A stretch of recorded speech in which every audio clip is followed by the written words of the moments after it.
preparatory school. Assalamualaikum everyone, and thank you sir for giving me this chance to talk in front of you. I'm Tanveen, I'm a student of class 5. My school name is Purvakha Ideal School. It's located beside Gopinathpur, Uttar Pradesh bus stand.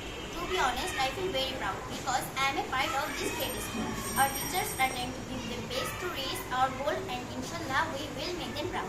Thank you. Welcome. Go your seat. Come here. Zubaida. Tell us about your schools. Assalamualaikum everyone, and thank you sir for giving me the chance to talk in front of you all. I am Jubaida. I am a student of class 5. The name of my school is Purvakha Ideal School. It is located beside Gopinathpur, Uttar Pradesh bus stand. To be honest, I feel very proud because I am a part of this great school.